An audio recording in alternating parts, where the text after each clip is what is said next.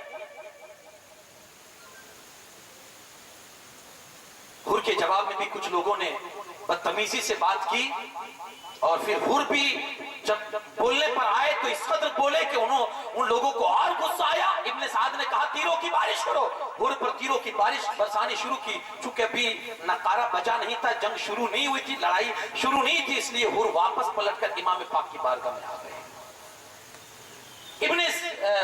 ابن سعد، عمر ابن سعد نے اپنا جو غلام تھا جس کے ہاتھ میں اس کا علم تھا، علم بردار جو اس فوج کا تھا، اسے کہا کہ علم کو میرے قریب کرو.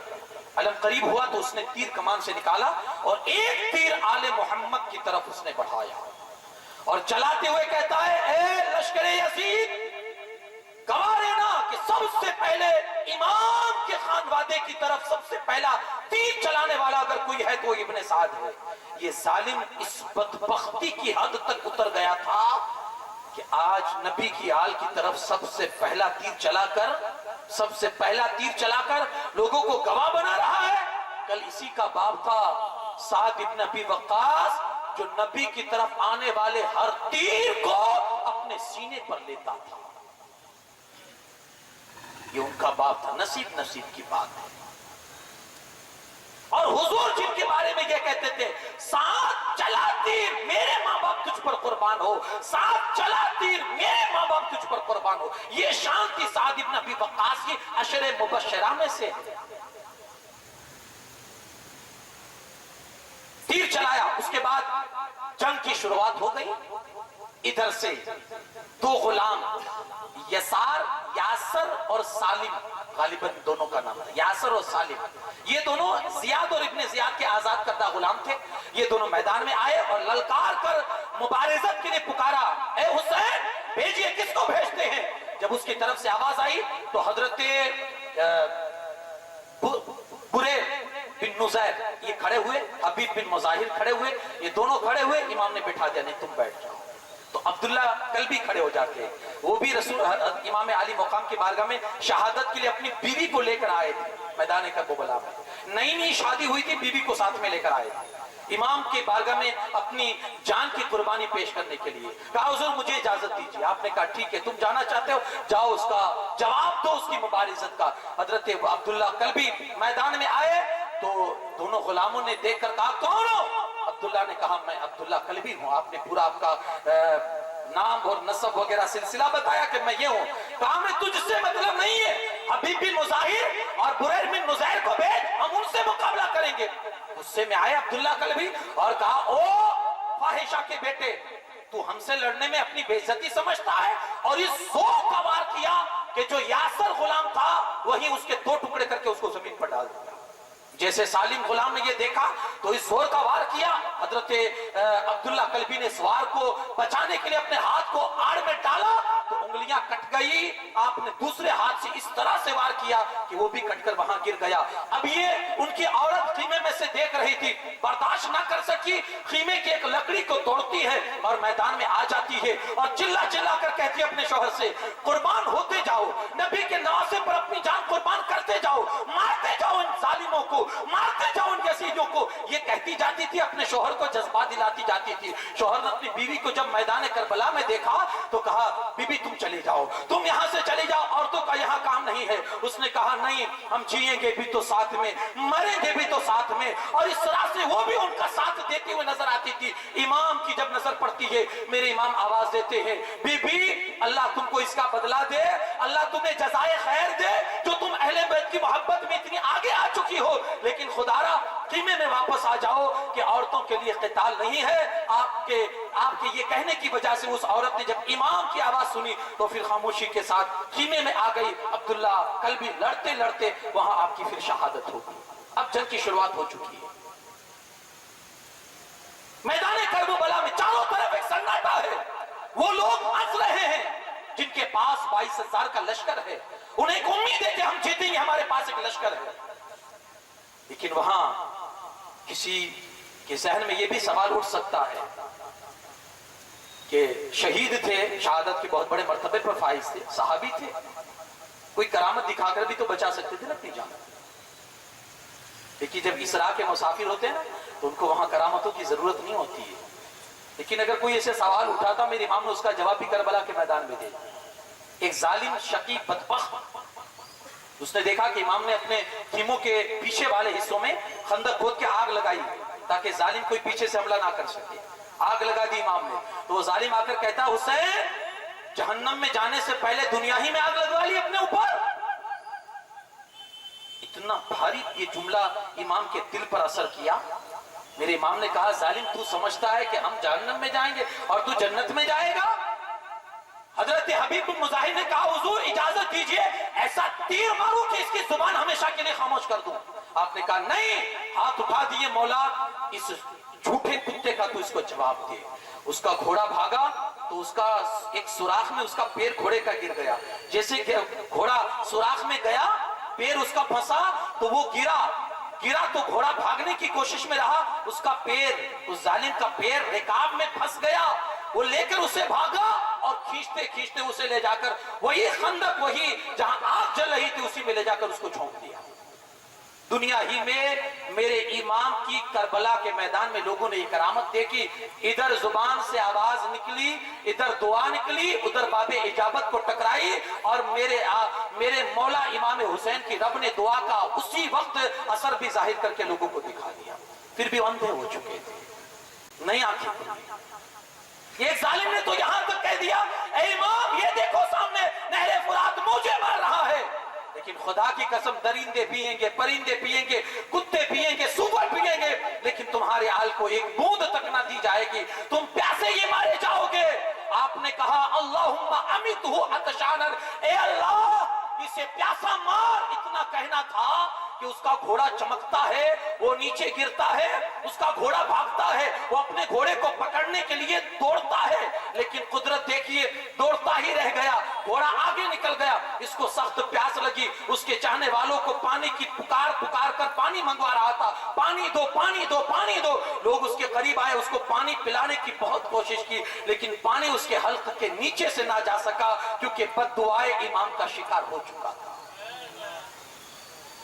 آپ یہ سمجھیں, چاہتے تو نہر فرات اس طرح موجے اچھالتا کہ اس کی لہریں خیمہ امام تک پہنچ جاتی. یہ انہی کی نسل میں سے ہے جن کے بابا ایڑیاں رگڑ کر چشمے نکالا کرتے ہیں, یہ انہی کی نسلوں میں سے.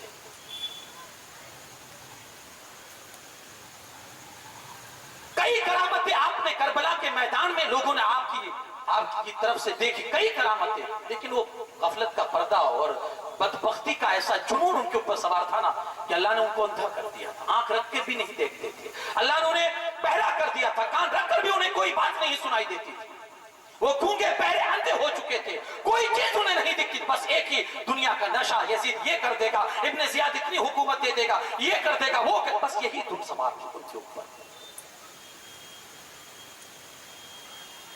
بالآخر ادھر جب جنگ کی شروعات ہوئی تو سب سے پہلے تو جو جانثار تھے نا وہ میدان میں آئے, ایک ایک کر کے سب آ رہے ہیں. حبیب بن مظاہر, حضرت بریل بن نزیر, حضرت مسلم بن اوسجا صدی, یہ جو جانثار کی ٹیم ایک آپ کے ساتھ تھی وہ آئی, ایک ایک کر کے آ رہے ہیں اور ایسی بہادری اور ایسی جانثاری کا ثبوت دے رہے ہیں کہ کئی لوگ سامنے والی کی فوج سے, یزیدی فوج سے کئی لوگ مر گئے, کئی لوگ.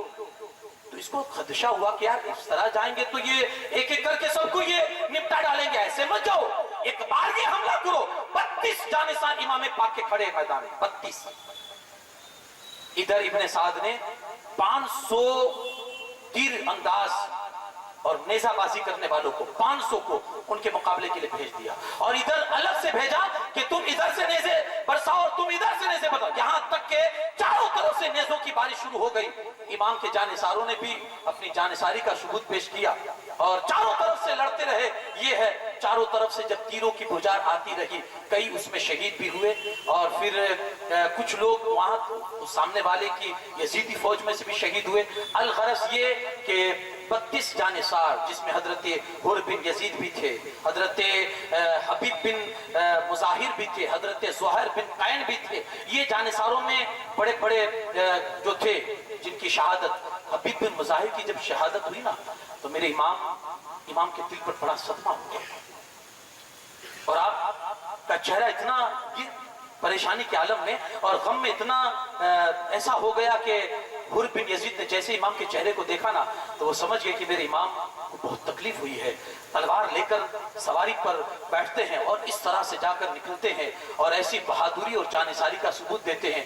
کئی لوگوں کو کاٹنے کے بعد حضرت حر بن یزید بھی امام پاک کے قدموں پر اپنی جان کو قربان کر دیتے ہیں۔ زہر بن قین، حبیب بن مظاہر، حضرت حر بن یزید، اس طرح سے کئی جانثار جتنے بھی تھے سب نے ایک ایک کر کے اپنی جان قربان کر دی۔ لیکن یہ سعادت جو کرب و بلا کے میدان میں ان جانثاروں کو جو حاصل ہوئی کہ جب تک ان میں کا ایک بھی باقی تھا، نبی کے خانوادوں میں سے کسی کو بھی اندر آنے میدان میں نہیں جانے دیا، اور نہ اتنے تیر برسے، لیکن کوئی تاریخ کی کتاب یہ نہیں بتائے گی کہ ایک تیر نے بھی کسی نبی کے شہزادے کو زخمی کیا ہو جب تک یہ زندہ تھے جانثار۔ نہیں، ہر مقام پر یہ لوگ آگے آئے، ہر جگہ پر انہوں نے اپنے آپ کو آگے کیا ہے کہ نہیں حضور پہلے ہم ہیں، پہلے غلام ہیں، بعد میں آقا۔ ہم نہیں چاہتے کہ ہماری نظروں کے سامنے ہمارے آقا کو ایک تیر بھی چبھ جائے یا ان کے پاؤں میں بھی ایک چبھن آ جائے، ہم نہیں چاہیں گے۔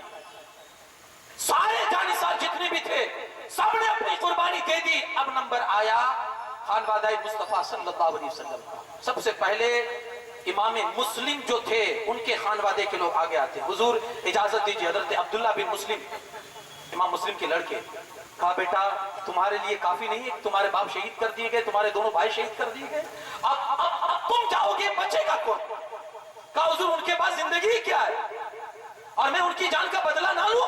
میرے بھائیوں کو کس بے دردی کے ساتھ ان ظالموں نے کہ ہمیں آج تک پتہ نہیں چلا ہے کہ وہ کس حال میں، وہ کہاں ہے، اب بھی ہم جیے، اب بھی ہم جیے۔ امام مسلم کے اس شہزادے نے ایسی گفتگو کی کہ امام پاک تھاڑے مار مار کے رونے لگے۔ کہا بیٹا ٹھیک ہے کہ تم یہی چاہتے ہو تو پھر جاؤ۔ گئے میدان میں اور اس جابات اور بہادری کے ساتھ آپ نے وہ جوہر دکھائے کہ زمانے میں اس وقت کے لوگوں نے دیکھ لیا کہ نہیں، علی کا گھر بھی کیا گھر ہے جس گھر کا ہر ایک بچہ جہاں پیدا ہوا شیر خدا معلوم ہوتا ہے۔ بھتیجے کو جب شہید ہوتے دیکھا تو حضرت مسلم کے جو دوسرے بھائی تھے وہ بھی میدان میں آ گئے۔ حضور اب ہمیں اجازت دیجیے، ہمارے بھتیجے کو جس بے دردی کے ساتھ انہوں نے مارا ہے ہم نہیں دیکھ سکے، اور اب ہمارے رگوں میں بس ایک ہی بات ہے اور ایک ہی ہمارے دل میں سے آواز آتی ہے، بس انتقام۔ ان لوگوں سے انتقام لینا ہے اپنے بھائی کا، اپنے بھتیجوں کا، جو انہوں نے بے دردی کے ساتھ ہمارے بھائی اور بھتیجے کو مارا ہے۔ آپ کی اجازت ہوئی تو امام مسلم کے جو دوسرے بھائی تھے وہ بھی میدان میں آئے اور انہوں نے بھی ایک ایک کر کے اپنی جان آفری کی آبادی کی۔ ایک ایک کر کے سب شہید ہو رہے ہیں۔ وقت کون سا ہے؟ دوپہر کا ہے۔ جب جمعہ کا وقت قریب آیا آپ نے کسی یزیدی سے پوچھوایا کہ یار ان سے کہو کہ یہ ہمیں نماز پڑھنے کا وقت ہو چکا ہے، اجازت دیں گے؟ جنگ چالو ہے، لوگ شہید ہو رہے ہیں، امام کے جانثاروں کی لاشیں پڑی ہوئی ہے، خیمہ میں ہنگامہ مچا ہوا ہے، کوہرام برپا ہے، ایک سناٹا چھایا ہوا ہے، لوگ اتنے غمگین ہیں، کچھ بولا نہیں جا رہا ہے، بولے بھی تو کیا بولے، اتنا صدمہ ہے، بولا نہیں جا رہا ہے۔ اور اس بیچ میں بھی میرے امام کو اگر کسی چیز نے بیدار کیا کہ حسین وقت دے کون سا ہے، میرے امام کہتے ہیں ان یزیدیوں سے کہو نماز پڑھنے دیں گے؟ تو ایک ظالم بدبخت یزیدی کہتا ہے حسین پڑھ کے بھی کیا کرو گے، قبول تو نہیں ہونے والی۔ اللہ اکبر۔ ایک امام پاک کے جانثار بغل میں کھڑے تھے، کہا ظالم تو سمجھتا ہے کہ رسول اللہ کے بیٹے کی نماز قبول نہیں ہوگی اور تیری نماز قبول ہو جائے گی؟ یہ کون لوگ تھے؟ یہ وہی تھے کوفہ کی گلیوں میں. میرے امام کوفہ میں رہے ہیں نا. جب مولا علی کی خلافت کوفہ میں تھی, دارالحق خلافت آپ نے کوفہ کو بنایا تھا, تو یہی سارے لوگ دیکھ رہے تھے. یزیدی فوج میں یہی تو لوگ تھے جنہوں نے امام کی. لیکن کہتے ہیں نا کہ اپنوں کو ڈبونے میں اپنوں ہی کا ہاتھ ہوتا ہے. جی ہاں, نیا وہیں ڈوبتی ہے جہاں اپنے ہوتے ہیں. بہت بڑا المیہ ہے ہماری قوم کا یار. سب سے کہ اگر ہماری قوم کوئی بھی آگے بڑھنا چاہے نا, سب سے پہلے ہمارا ہی قوم کا ہوتا ہے جو اسے کھینچ کے نیچے ڈالتا ہے. نہیں, تجھے آگے نہیں بڑھنے دیں. کوئی مسئلہ ہو, یہی نا اتفاقی اور یہی بغض و حسد کی آگ جو ہے نا, آج ہماری سماج اور سوسائٹی کو آگے نہیں بڑھنے دے رہی یار. خدا ایک ہو جاؤ, ایک بنو گے تبھی تمہاری طاقت یکجہت ہوگی اور تبھی تم دنیا کو کچھ دکھا سکو گے. ایک ہو جاؤ یار. ہم مسجد میں ایک نہیں ہے, ہم مدرسوں میں ایک نہیں ہے, اپنے سماج میں ایک نہیں ہے. کہاں ہوں گے قیامت میں؟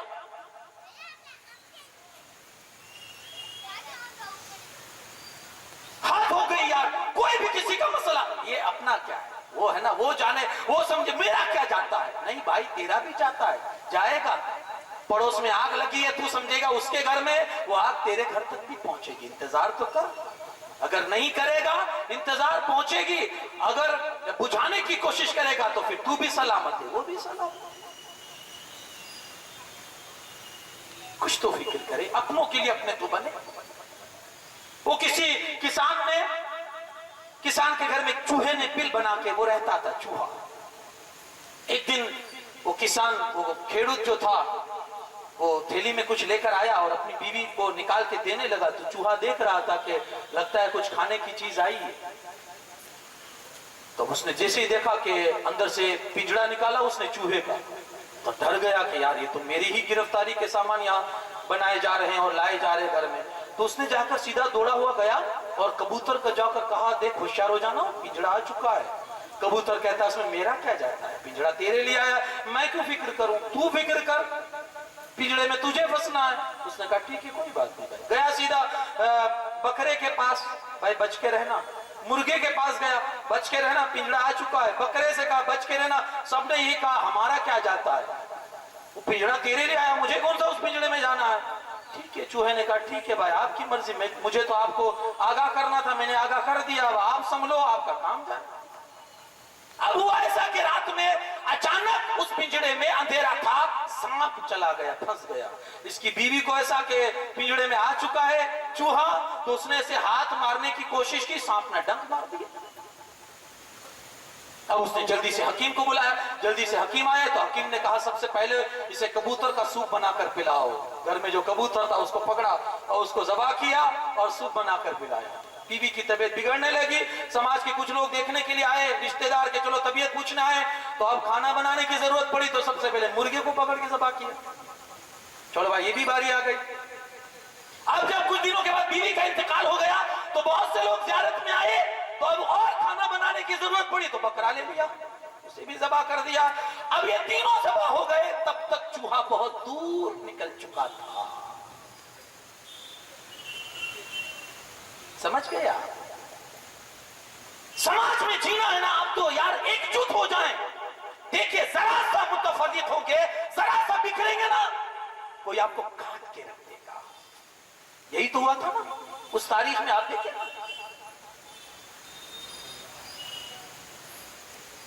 ایسے ہی ہم کو توڑا گیا ہے. جی ہاں ایسے ہی توڑا گیا. ہم جتنے الگ ہوں گے نا اتنے ہی بے قیمت, اتنے ہی گر جائیں گے, اتنے ہمارے دام سستے ہو جائیں گے, ہماری قیمت جائے گی. جتنے ہم الگ ہوں گے. وہ کوئی انگور خریدنے کے لیے کسی فروٹ والے کی دکان پر گیا تو دیکھا کہ کچھ انگور تھے جو اوپر رکھے ہوئے تھے ڈالیوں میں اور کچھ نیچے ہوئے رکھے. اس نے بھاؤ پوچھا بھائی یہ انگور کا بھاؤ کیا ہے, تو کہا 100 روپے کلو. کہا نیچے پڑے یہ, تو کہا 50 روپے کلو. کہا دونوں انگور سیم ہے, بھاؤ میں فرق کیوں؟ دونوں انگور سیم ہے, بھاؤ میں فرق کیوں؟ تو کہا آپ نہیں سمجھتے, وہ ڈالی کے ساتھ جڑے ہوئے, وہ گچھے کے ساتھ ہے نا, اس لیے بھاؤ زیادہ ہے, اور یہ الگ ہو چکے نا اس لیے دام کم ہو گیا. یہ سمجھ گیا نا, سماج کے ساتھ جڑے رہیں گے دام انمول رہیں گے, الگ ہو جائیں گے بے بے قیمت اور بے دام ہو جائیں. کربلا میں وہی لوگ تھے